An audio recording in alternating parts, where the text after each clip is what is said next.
We fly over Salonga frequently.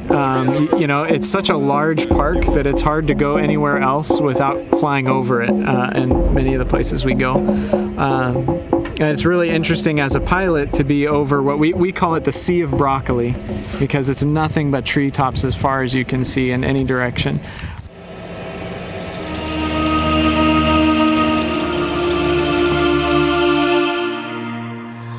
Of course, I find the park amazing. It's one of the few places I've been to where you really feel how big the world can be and how small a human is in a way.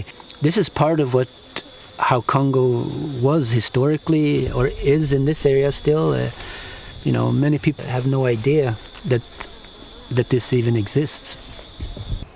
En dépit de tous les petits problèmes d'incursion braconnière, Salonga est intact. Il a préservé son écosystème parfaitement, mais aussi sa biodiversité. Le Salonga, c'est un des poumons qui gère le CO2 de l'humanité et qui fournit de l'oxygène utile, non pas seulement pour les communautés qui vivent ici, mais pour l'humanité entière. Salonga, c'est un parc continental, un parc dont la superficie dépasse celle de plusieurs pays. On le compare habituellement à la superficie de la Belgique, et un parc de 36 000 km², vous savez que c'est pas facile.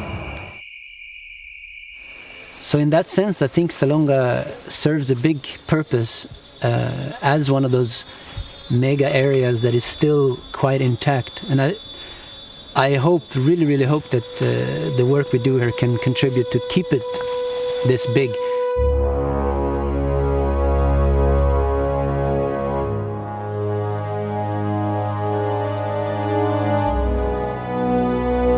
One of my favorite things is to fly over the forest just after it's rained, and so you get, you know, the mist and the clouds coming off the treetops, and it's really quite beautiful. Foxtrot, final 26. Taxi, clear to land 26, wind is down. Clear to land 26, Dynamite Fox.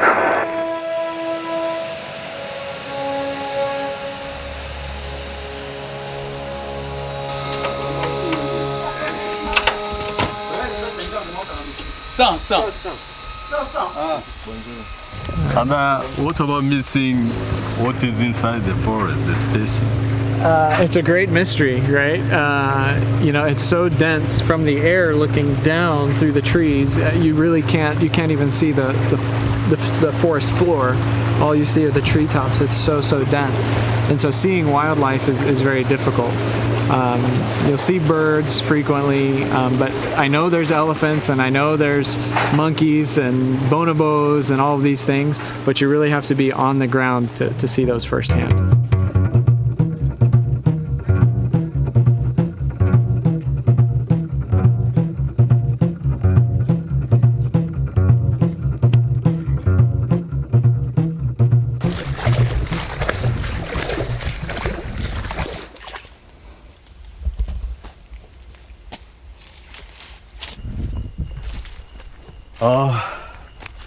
I've just come out of the swamps after leaving the river, And we are almost at the entrance of Lonkufa, which is the patrol base for rangers. For the moment, I'm trying to have a glance for the first monkey, a bonobo under the trees.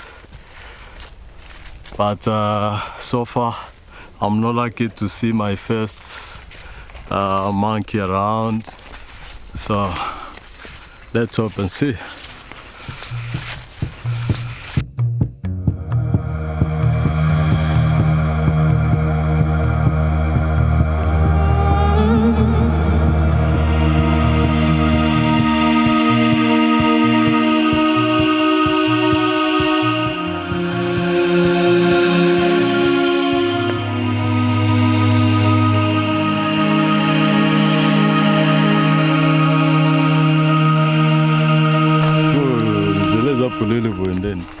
oyo ezali nzela ya banjoko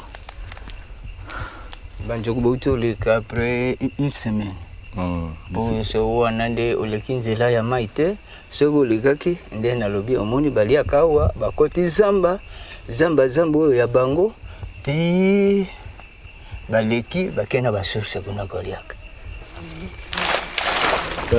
oyo babuka yena bo kobuka te ezali konyata poa ya nyama wana na kasa oyo kasa azali faible. So osanga ata ile nani nzoku moko wabima nzoku soki ya bimiwa awa lokola ndenge tozali asayoki biso solo me akobanda kokriye obe na michoko wana fungoli matoi naye bo tango afungoli matoi soki ayokamili sikoyo esika atomboli zolo naye akapte esika solo ya bato mais soki azotombolaka ye moko aza koluka baninga il faut crier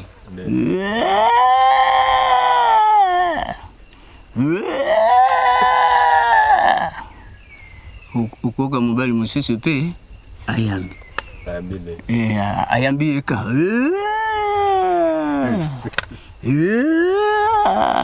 alobi yo moko oyebaka te elangeza te moto akosala eloko nini na nyama mpe modele o ake kolukaka esika mbuma oyo akobikela no esika ngai nayekoli mpenza na kovivre na zamba oyo ya Salonga na date oyo ya crise tozala kaka totante kaka chance ya nzambe.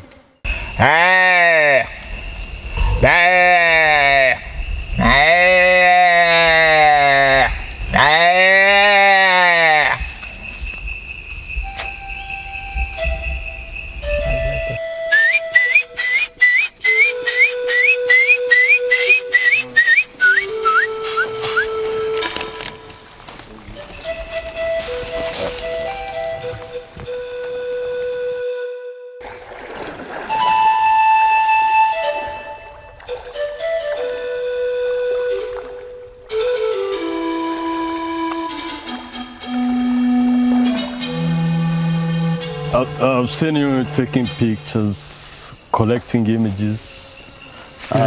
What are they for? Well, that's sort of become a new thing for me. You know, ever since I spent time in this forest, whenever you meet, especially people from the West, you know, white people, they always ask about pictures, and they have a easier time understanding what you're talking about if you show pictures. Once you start looking and taking pictures of things, you also see more and more of what is beautiful and what exists in this forest. So there's a lot of things still to show of Salonga, and I hope that I can contribute to it, and together with photographers and groups of documentary people like you making films, I think it's an important aspect. I mean,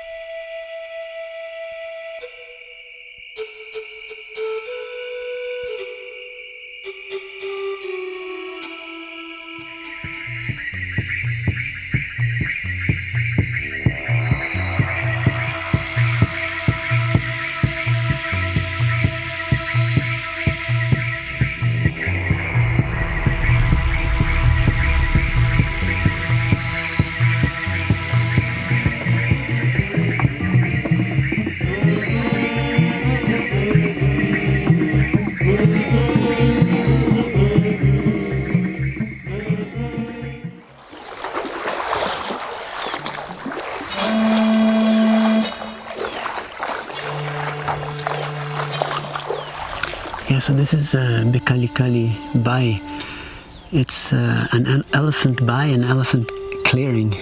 If you look at the structure, how it's changed, the elephants have come here for generations and generations, and they rip up the forest and clear and create these big open areas, and then they come here and eat the grass and play in the sand and suck.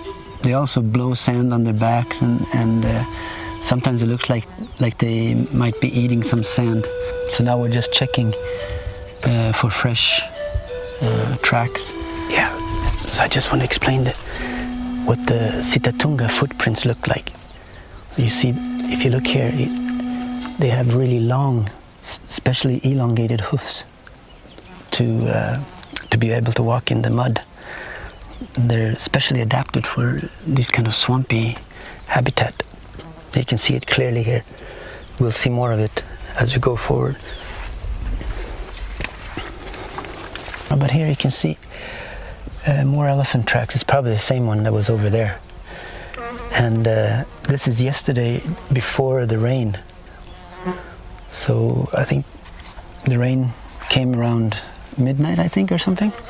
So this one was here before, because I was here yesterday afternoon, and these tracks were not here. If you see this fine line here, this is also before the rain, but it's the dwarf crocodile that's been going up here, and the line comes from dragging his tail behind him like that. We'll probably see more of that too further up. They're quite common here.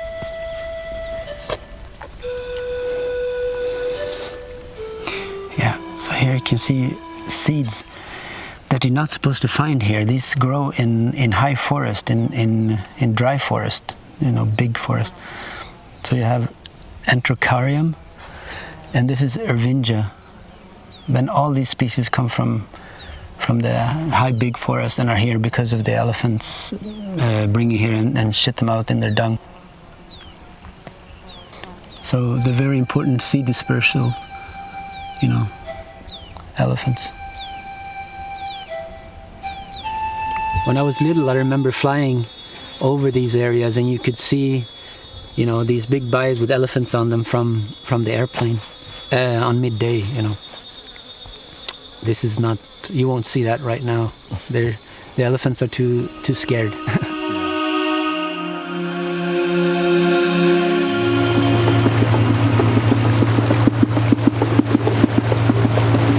On a passé presque une semaine dans les parcs, mais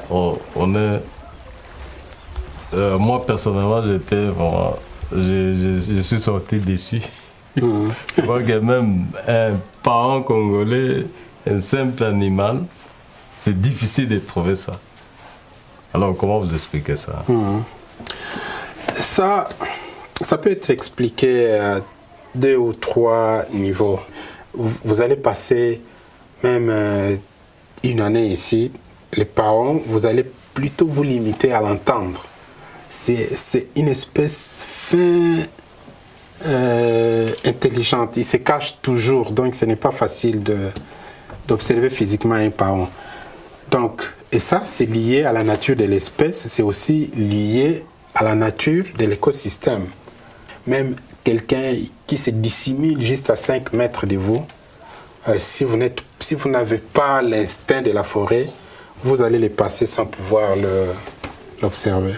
À l'intérieur du parc, nous, on vous a amené, on était en train de tâtonner.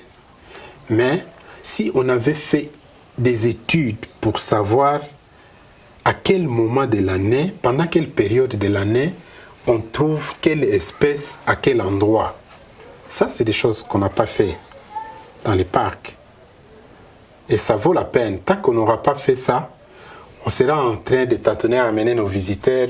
Les éléphants ont l'habitude de s'abreuver là-bas, alors on va voir. On va, si on les trouve, tant mieux, et si on ne les trouve pas, donc c'est sans fondement.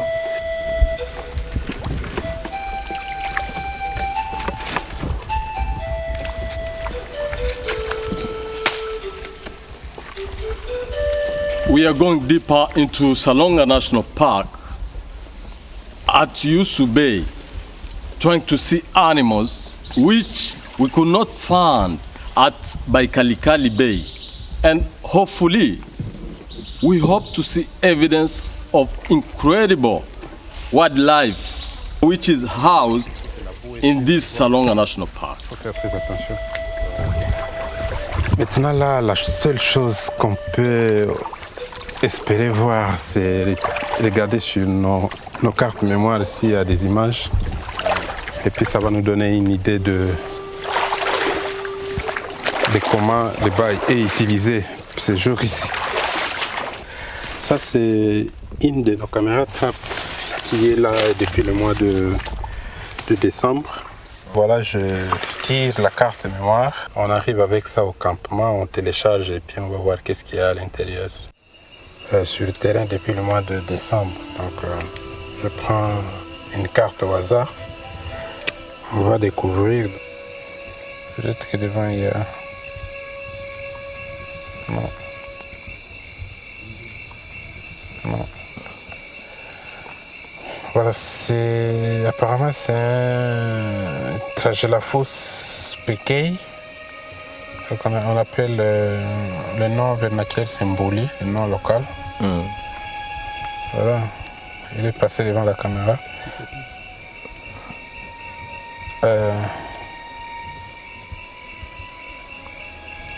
Voilà, super. Ça c'est, vous voyez, un éléphant qui prend les herbes avec sa trompe et puis il mange en toute quiétude quoi.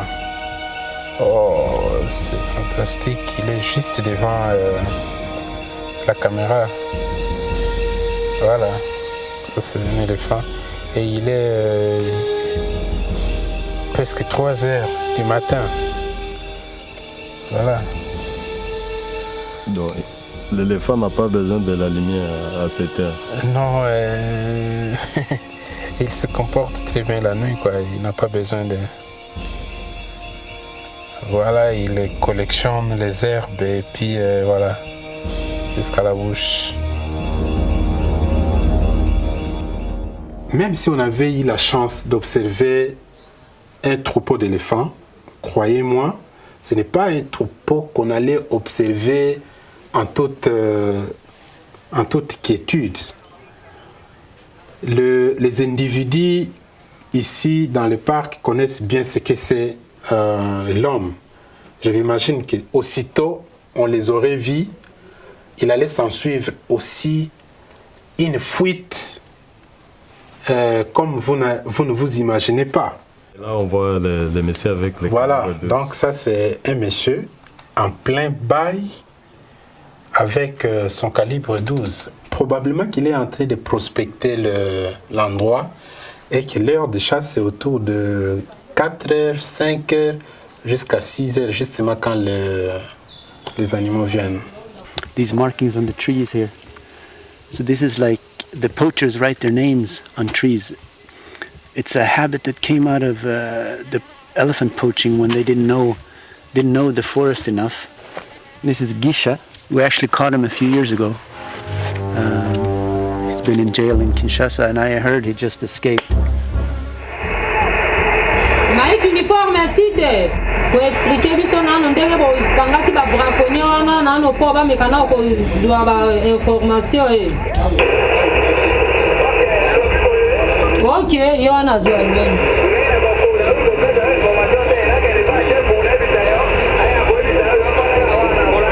Bango bakendaki patrouille, bato wana bafrodaki zamba.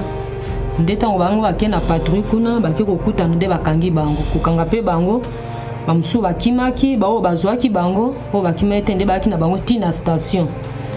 Baza 8 personnes.